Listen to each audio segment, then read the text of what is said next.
خوب سنوار دوں، برابر توازن کر دوں، تکمیل کر دوں اس کی تخلیق کی، اور اس میں اپنی روح میں سے پھونک دوں۔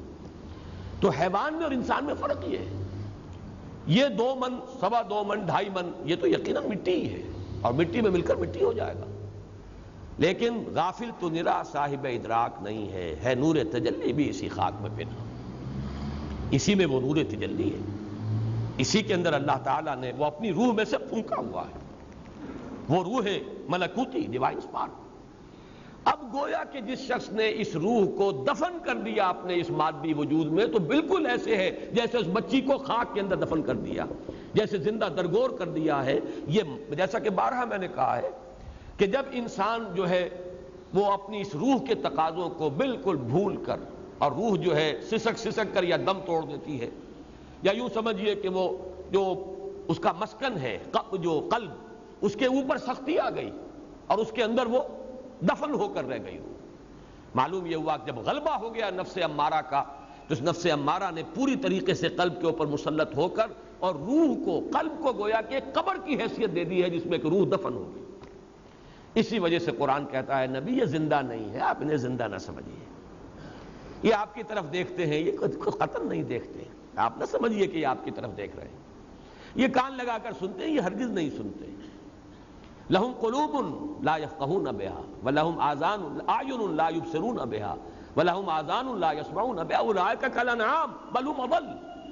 ان کی وہ روح ملکوتی، روحانی وجود ان کے قلب کی قبر کے اندر دفن ہو چکا ہے، اب یہ انسان کی حیثیت سے مر چکے ہیں، یہ حیوان کی حیثیت سے زندہ ہیں۔ حیوان ابو جہل ہے جو زندہ ہے، انسان ابو جہل مر چکا ہے۔ یہ حیوان ابو لہب ہے جو چل پھر رہا ہے، بڑا سرخ و سفید رنگت والا اور موٹی موٹی آنکھوں والا، لیکن یہ انسان ابو لہب مر چکا ہے۔ اس لیے انہوں نے اپنی اس روح کو، وہ جو ان کے اندر اصل جو ڈیوائن ایلیمنٹ ہے ان کا، وہ ڈیوائن سپارک، اس کو انہوں نے دفن کر دیا ہے، اور نفس امارہ کا ایسا تسلط ہوا ہے۔ اب وہ ساری تعبیرات لے آئیے، کبھی حضور نے فرمایا کہ گناہ کرتا ہے انسان، گناہ کیا ہے؟ وہی نفس امارہ کا حکم ماننا، اپنے نفسانی تقاضوں کو خیر و شر اور جائز و ناجائز سے بالکل بے پرواہ ہو کر پورا کرنا۔ ایک داغ لگ گیا دل پر، اگر توبہ کرتا ہے تو وہ داغ دھل جاتا ہے، نہیں کرتا دوبارہ کرتا ہے اور داغ، پھر کرتا ہے اور داغ، پھر گناہ کرتا ہے اور داغ، یہاں تک کہ پورا قلب سیاہ ہو گیا۔ اور پھر حضور نے فرمایا یوں اس طرح بند ہو جاتا ہے، مٹھی آپ نے باقاعدہ بند کی، اپنی انگلیوں کو اس طرح بند ہو جاتا ہے، پھر یہ ہے جس پر مہر لگ جاتی ہے۔ ختم اللہ علی قلوبہم وعلی سمعہم وعلی ابصارہم غشاوہ۔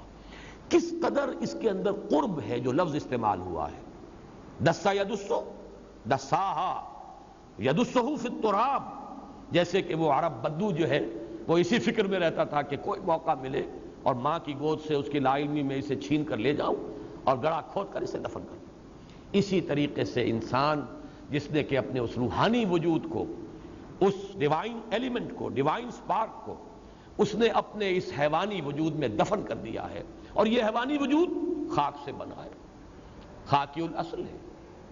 اس اعتبار سے وہی لفظ یہاں لائے وَخَابَ مَن دَسَّاهَا قَدْ أَفْلَحَ مَن زَكَّاهَا وَقَدْ خَابَ مَن دَسَّاهَا۔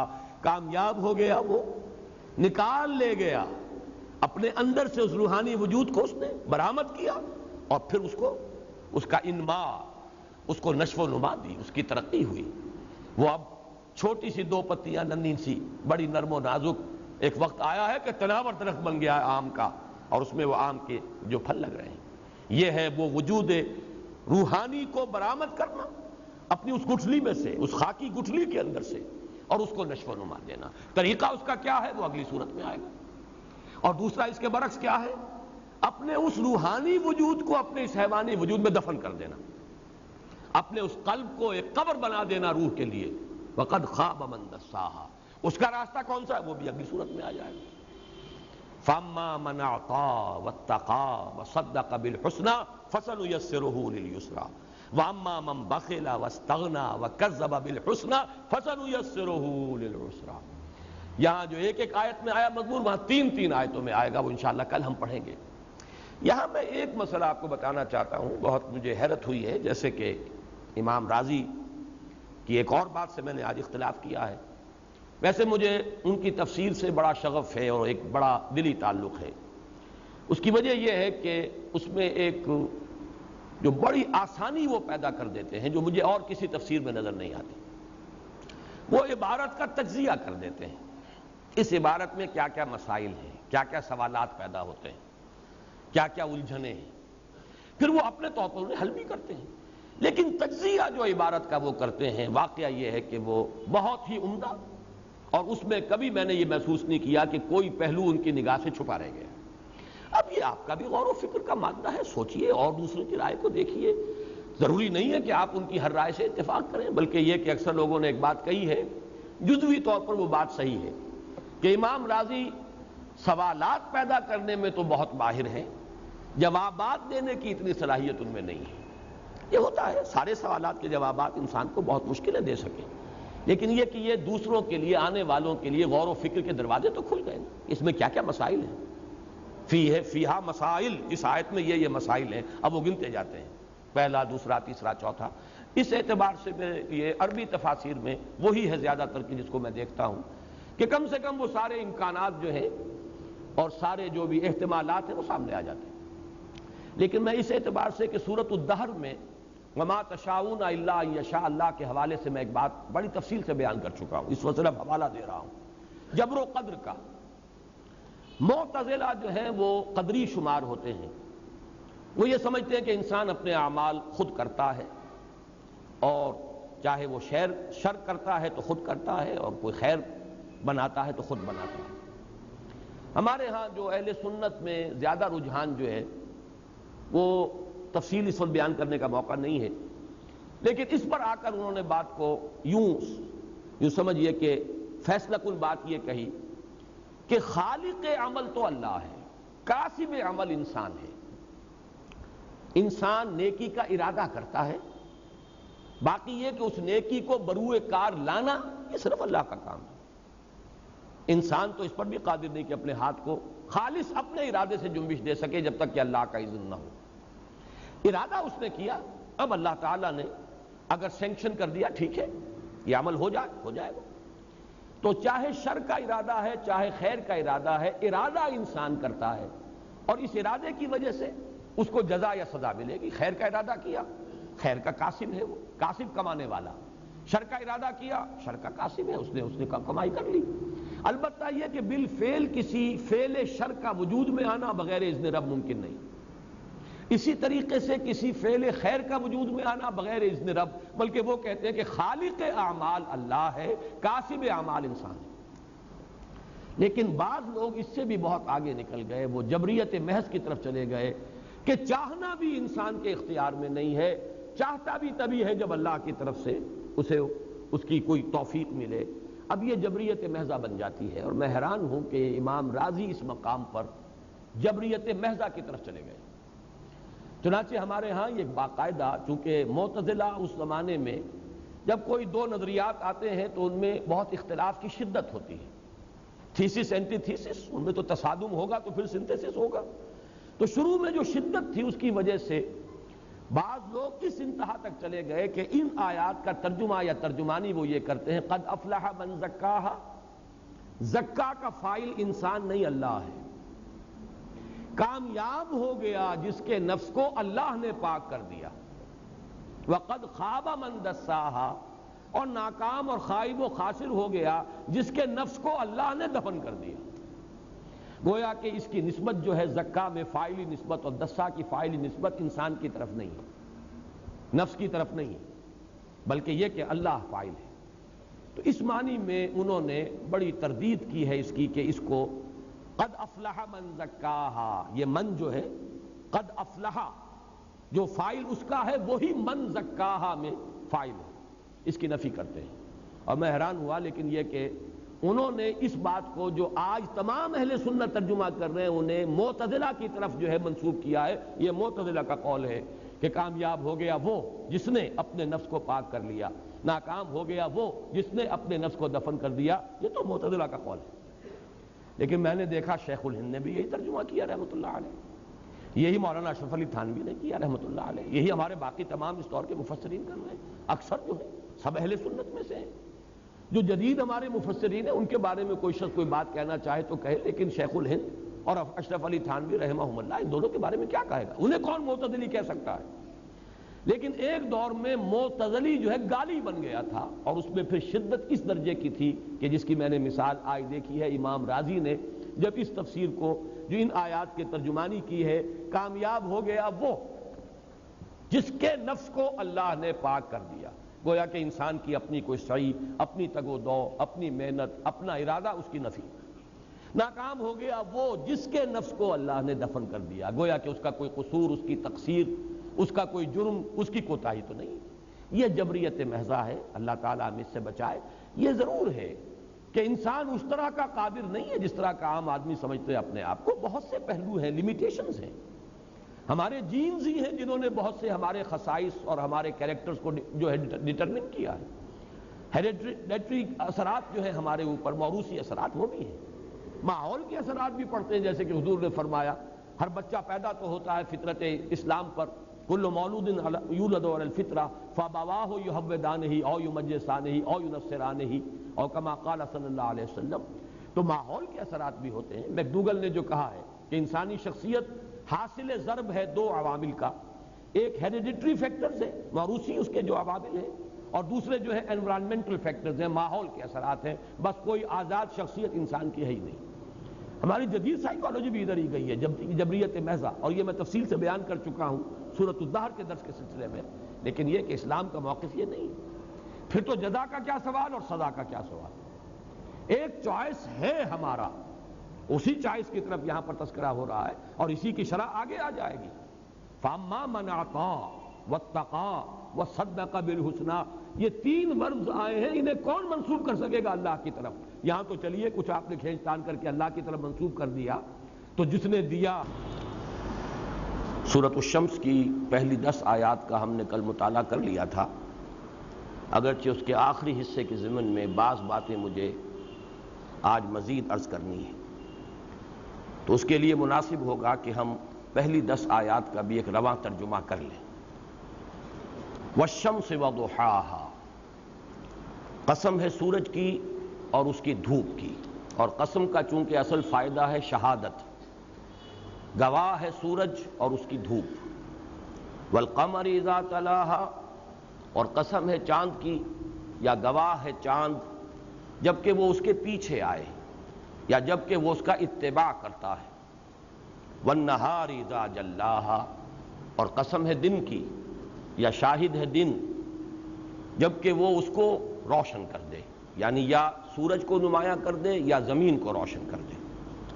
واللیل اذا یغشاها، اور قسم ہے رات کی یا شاہد ہے رات جبکہ وہ اسے ڈھانپ دے، سورج کو ڈھانپ دے یا زمین کو ڈھانپ دے۔ والسماء وما بناها، اور قسم ہے آسمان کی یا گواہ ہے آسمان، وما بناها، اور جیسا کہ اسے بنایا، یا جیسے ایک ترجمہ کیا گیا ہے اور اس کی جس نے اسے بنایا اور تعمیر کیا۔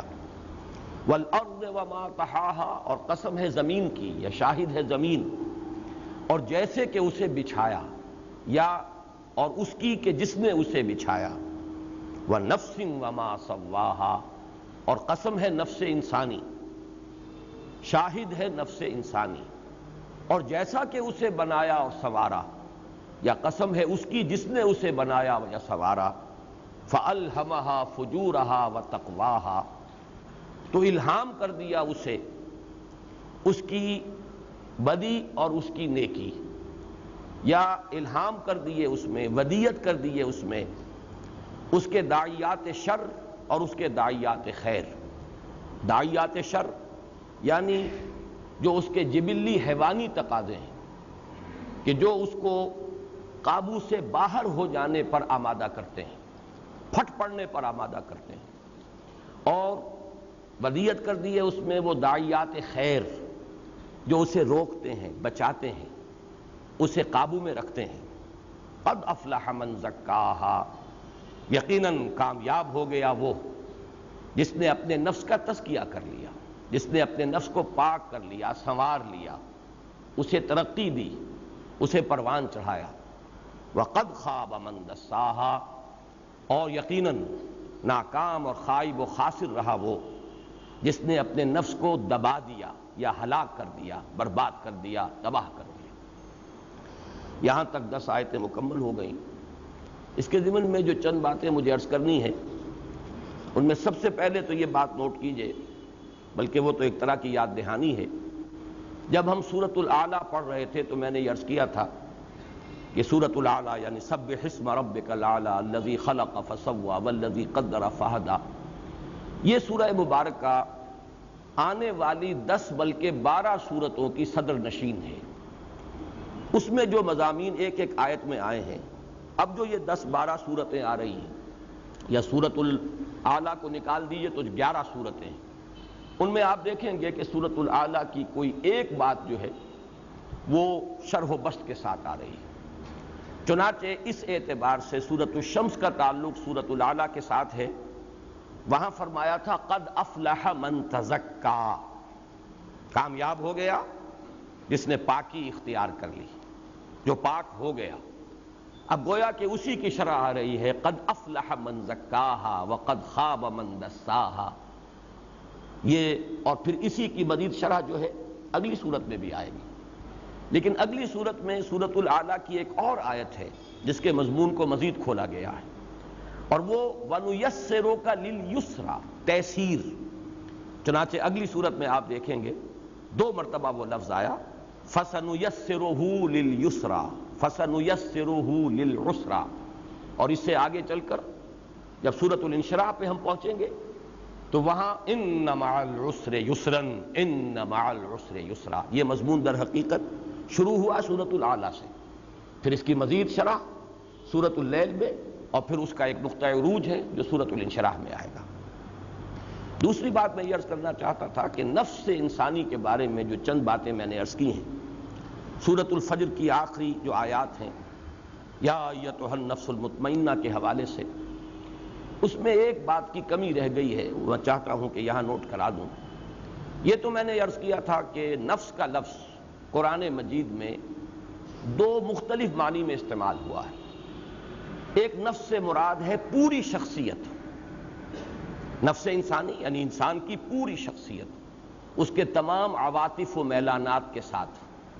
اس میں اگر داعیات شر ہیں تو وہ بھی اس میں شامل ہیں، داعیات خیر ہیں تو وہ بھی اس میں شامل ہیں۔ اسی کا ایک پہلو جو ہے نفس امارہ ہے، اسی کا ایک پہلو جو ہے نفس لوامہ ہے، لیکن کل کے لیے بھی لفظ نفس آتا ہے۔ چنانچہ جو میں نے آیات کوٹ کی تھی اخرجوا انفسکم، نکالو اپنی جانیں، اور اسی طریقے سے خود اللہ کی ذات پر لفظ نفس کا اطلاق ہوا، یحذرکم اللہ نفسہ، اللہ تعالیٰ ڈراتا ہے تمہیں اپنی ذات سے۔ تو اس معنی میں لفظ نفس جو ہے وہ قرآن مجید میں خاص طور پر نفس انسانی کے ضمن میں 2 مختلف معنی میں، یا نفس انسانی کا کوئی ایک پہلو، یا پوری شخصیت بحیثیت مجموعی ریزلٹنٹ۔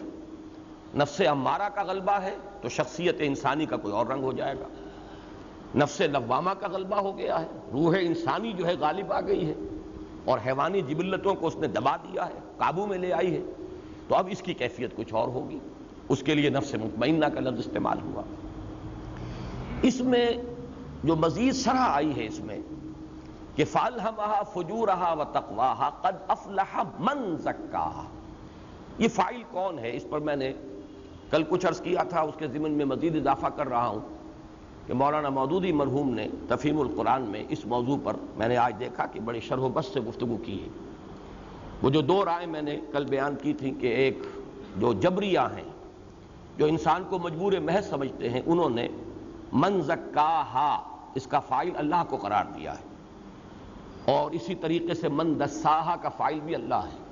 کامیاب ہو گیا وہ جس کو اللہ نے پاک کر دیا، اور ناکام ہو گیا وہ جس کو اللہ نے دبا دیا یا ہلاک کر دیا۔ گویا کہ اس میں انسان کی اپنی سعی اور اپنی جد و جہد اور اپنا ارادہ اور اپنا فری چوائس جو ہے اس کی گویا کہ اگر نفی مطلق نہیں ہے تو اسے بہت ہی دبا دیا گیا ہے۔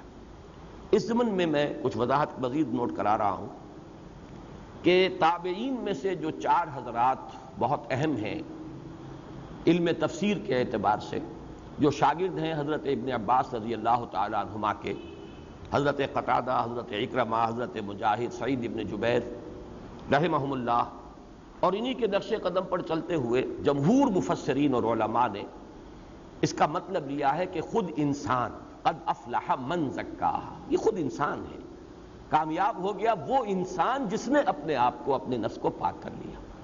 وقد خواب من دساہا، اور ناکام اور خائب و خاسر رہا وہ انسان جس نے خود اپنے نفس کو ہلاک کر دیا، مٹی میں دبا دیا۔ لیکن جیسا کہ میں نے اب بھی عرض کیا کہ غلاۃ جبریہ جو ہیں، غالی جو جبریہ ہیں، انہوں نے یہاں فاعل اللہ کو قرار دیا۔ بلکہ اسی کے حوالے سے نوٹ کر لیجئے کہ وہ آیہ مبارکہ جو بڑی اہم ہے فلسفہ دین کے اعتبار سے اور اقامت دین کی فرضیت، هو الذی ارسل رسولہ بالہدی ودین الحق لیظہرہ علی الدین کلہ، یہاں بھی یظہرہ کا فاعل بہت سے لوگ اللہ کو قرار دیتے ہیں، اللہ غالب کرے گا دین کو، یعنی گویا کہ حضور کی اس میں جد و جہد یا سعی یا محنت اس کو دخل نہیں، اصل میں تو اللہ نے غالب کیا دین کو۔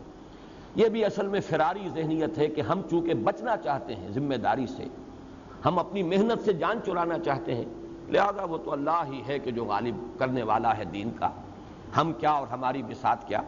یہ در حقیقت وہ اسکیپزم ہے، اور اس طریقے سے انسان صرف اپنے آپ کو ذمہ داری کے بوجھ سے بچانا چاہتا ہے۔ تو یہاں پر بھی یہ جبریت محضہ جو ہے، اس میں گویا کہ انسانی سعی اور انسانی جد و جہد کی نفی ہو رہی ہے، حالانکہ اگلی صورت میں ان سعیکم لشتی، سعی کا لفظ خاص طور پر، اے انسانوں تمہاری سعی اور جہد مختلف ہے، اس کے نتائج مختلف نکلیں گے۔ اس اعتبار سے میں حیران ہوں کہ کس طریقے سے کچھ حضرات جو ہیں اس انتہا تک پہنچ گئے۔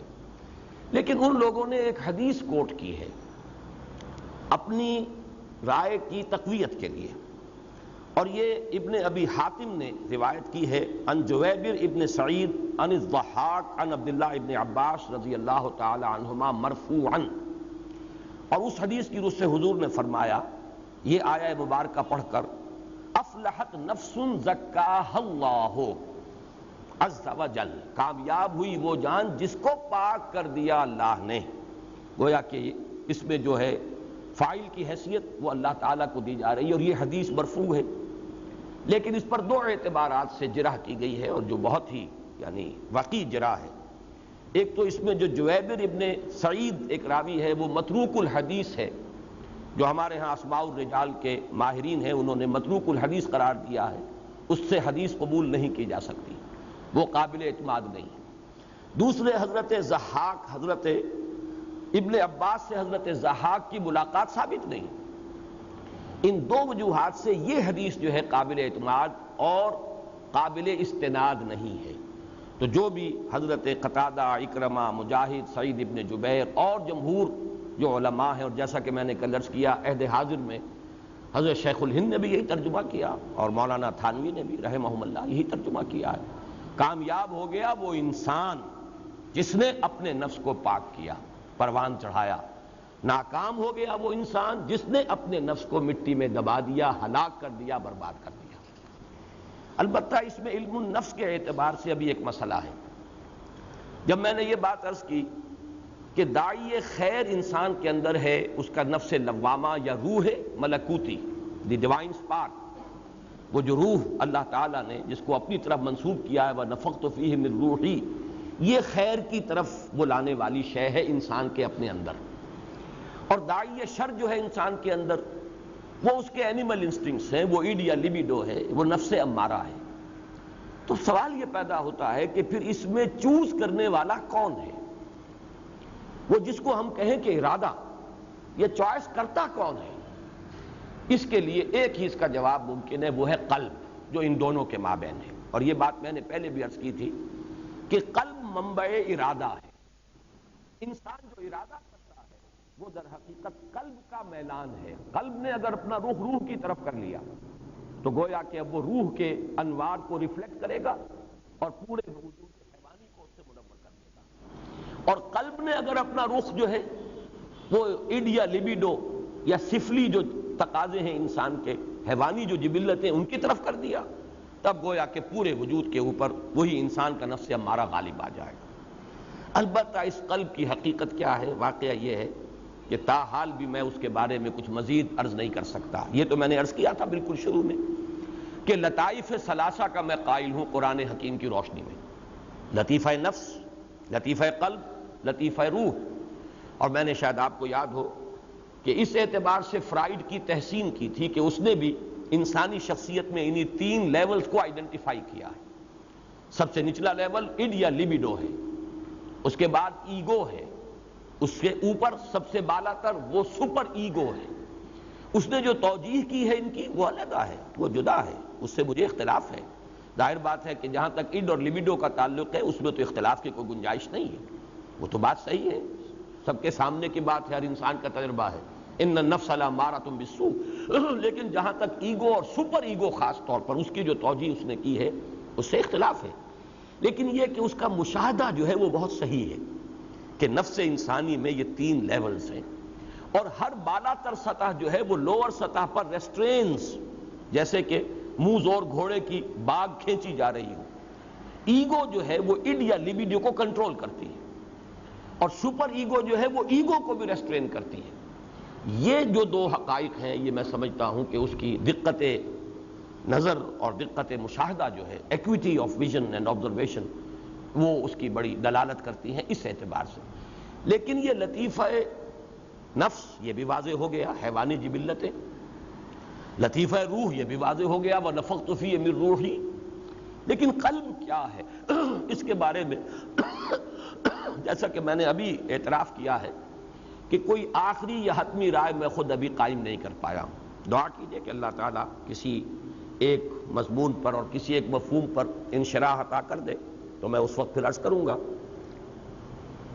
لیکن یہاں میں سلطان باہو رحمت اللہ علیہ کا وہ ایک مصرع جو بہت سے حضرات نے سنا بھی ہوگا، قلب کی یہ حقیقت جو ہے بڑی گہرائی کی حامل ہے، اور اس کو انہوں نے بڑی خوبصورتی سے تعبیر کیا ہے. وہ جو ایک خاص زبان ہے ایک ہمارے اس جس کو ہم کہتے ہیں جانگلی علاقہ، دل دریا سمندروں ڈونگے کون دلاندیاں جانے ہو. یہ دل جو ہے دریاؤں سے نہیں بلکہ سمندروں سے بھی گہرے ہیں. اس کی ایک حقیقت جو ہے، اس کی گہرائیوں کو آدمی ناپ نہیں سکتا. دل دریا سمندروں ڈونگے کون دلاندیاں جانے ہو. ان دلوں کی حقیقتوں کو جاننا آسان نہیں ہے، کون جان سکتا ہے. اصل شے یہ قلب ہے، میلان قلب. بلکہ ایک بڑا پیارا جملہ یاد آیا ہے، مولانا محمد منظور نعمانی مدّ ظلہ، انہوں نے ایک جگہ ایک خاص بحث تھی، اس بحث کا میں تذکرہ نہیں کرنا چاہتا اس کا پس منظر کیا تھا، لیکن اس کے ضمن میں ایک جملہ بڑا خوبصورت لکھا تھا. اصل تبدیلی دل کی ہے، دماغ تو کرائے کا وکیل ہے، دلائل فراہم کر دیتا. آپ کے دل کا رجحان ایک طرف ہو گیا، اصل فیصلہ کن شے یہ ہے. اب دماغ تو جیسے آپ نے فیس دی کسی وکیل کو، اگر مدعی چلا گیا مقدمے میں تو وکیل جو ہے اس کے حق میں دلائل کے انبار لگا دے گا. اگر کہیں مدعا علیہ نے اسے انگیج کر لیا ہوتا تو وہی وکیل ہے جو قانون میں سے اس کے لیے گنجائشیں نکالتا اور دلائل کے انبار لگا دیتا. اسے تو جدھر سے فیس ملے گی اس نے اس کے مقدمے کو پیش کر دینا ہے، اس کے لیے دلائل اور قانونی جو بھی گنجائشیں ہیں وہ نکال کر رکھ دینی ہیں.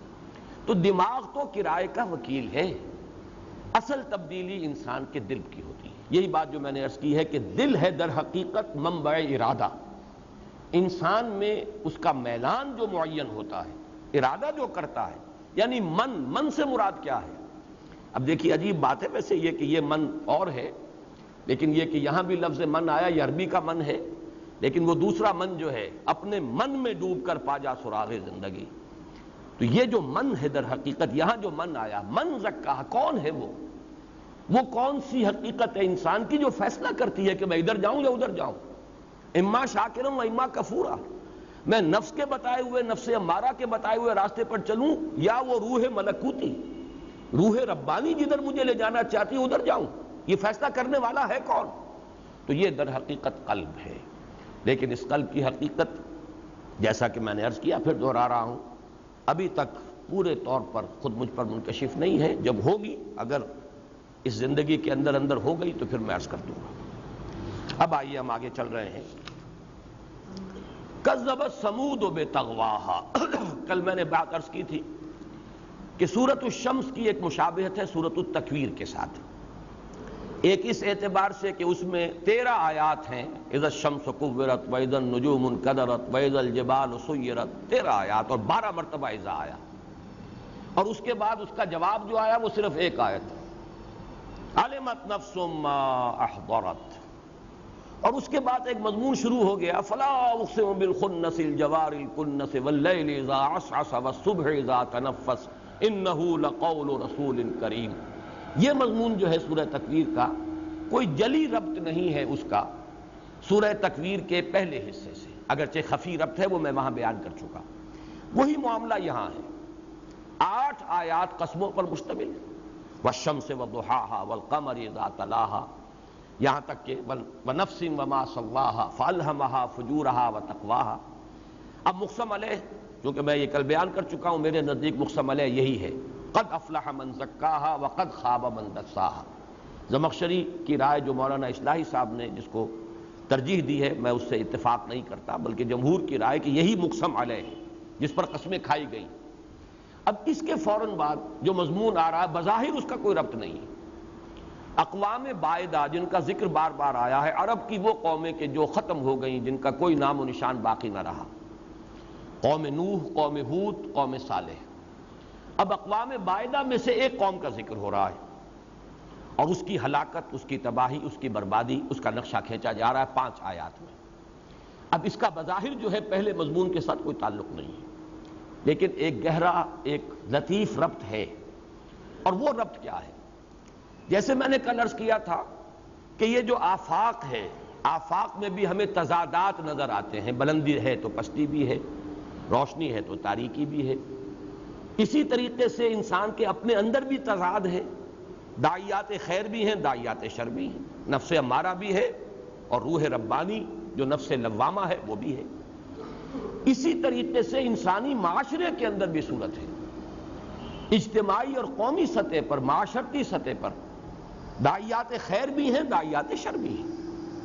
وہ داعی بھی ہیں جو خیر کی طرف بلانے والے ہیں، اور وہ داعی بھی ہیں جو شر کی طرف بلانے والے ہیں۔ یہاں ایک بہت بڑے داعی خیر یعنی حضرت صالح علیہ السلام کا تذکرہ کیا گیا، اور ایک بہت بڑا داعی شر یعنی قوم سمود کا جو سردار تھا قدار ابن سالف، اس کا تذکرہ کیا گیا۔ ان کے تابع ہو جائیں گے یعنی حضرت صالح کے ساتھ ان کے ساتھی اہل ایمان، اور قدار ابن سالف کے ساتھ اس کے ساتھی جو بڑے بڑے سردار اور تھے جن کا وہ چیف تھا۔ یہ گویا کہ شر کی طرف کھینچنے والے ہیں اس قوم کو، اس معاشرے کو، اور حضرت صالح اور وہ اہل ایمان جو ہے وہ خیر کی طرف بلا رہے ہیں۔ تو جیسے تضادات آفاق میں ہیں، جیسے ایک تضاد کا مظہر جو ہے نفس انسانی کے اندر ہے، ستیزہ کار رہا ہے ازل سے تا امروز چراغ مصطفی سے شرار بولہ بھی، اس کا ایک مظہر ہمارے اندر ہے، ہم خود محسوس کرتے ہیں خیر و شر کی کشمکش، ہماری اپنی شخصیت کی یہ جو جولان گاہ ہے اس کے اندر موجود ہے، میدان ہے، اس میں یہ تقابل اور مقابلہ ہر وقت جاری ہے۔ اسی طرح معاشرتی سطح پر ایک وہ ہیں جو خیر کی طرف بلانے والے اور ایک وہ ہیں جو شر کی طرف بلانے والے، لہذا خیر کی طرف بلانے والے بچائے گئے، جیسے قد افلح من زکاہا، کامیاب ہو گیا وہ جس نے اپنے نفس کو پاک کر لیا۔ اس کا اگرچہ ظہور ہوگا آخرت میں، لیکن اجتماعی طور پر جو لوگ اس دنیا میں اجتماعی طور پر بدی کے راستے کو اختیار کرتے ہیں، ان کی تباہی و بربادی اس دنیا میں ہوتی رہی ہے، جس کی ایک مثال قوم سمود کی ہلاکت ہے۔ اور جو ان کی طرف خیر کی طرف بلانے والے تھے حضرت صالح اور حضرت صالح کے جو متبعین تھے اہل ایمان، وہ بچا لیے گئے۔ تو قد افلاح کی ایک مثال دنیا میں کہ عذاب الہی سے حضرت صالح اور ان کے ساتھی بچا لیے گئے دنیا میں، اور وہ قوم سمود اپنے وہ سب سے بڑے سردار قدار ابن سالف کی سرکردگی میں ہلاک و برباد کر دی گئی۔ یہ گویا کہ اجتماعی اور معاشرتی سطح پر خیر و شر کی وہ کشمکش جو نفس انسانی کے اندر بھی موجود ہے، معاشرتی سطح پر بھی موجود ہے، یہ ہے ان کا ایک ربط جو بہت لطیف ہے۔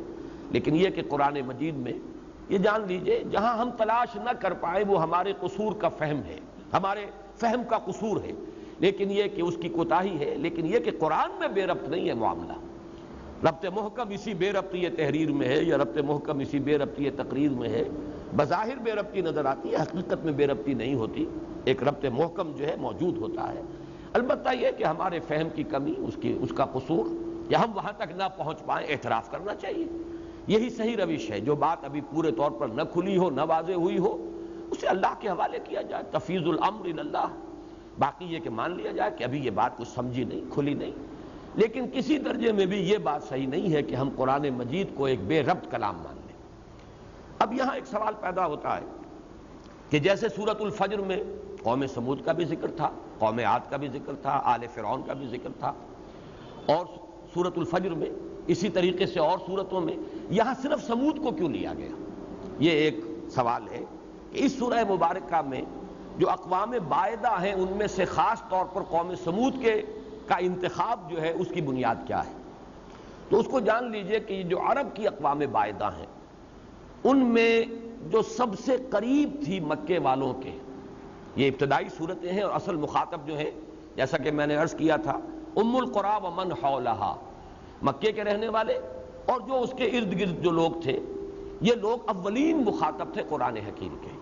چنانچہ 10 برس تک تو حضور نے وہیں دعوت دی ہے، بلکہ 13 برس بھی ہم کہہ سکتے ہیں، 12 برس، وہ تو پھر آپ ہجرت فرما کر مدینہ تشریف لے گئے تو پھر آپ کی دعوت کا دائرہ جو ہے پورے عرب کی طرف میں وسیع ہوا ہے، ورنہ اصل تو مخاطب جو تھے وہ یہی تھے۔ ان کے قافلے جاتے رہتے تھے شام کی طرف، اور سمود کے جو کھنڈرات ہیں جو انہوں نے چٹانیں کھود کھود کر تراش کر جو اپنے محل بنائے تھے وہ ان کے عام مشاہدے میں آتے تھے، جاتے آتے گزرتے تھے۔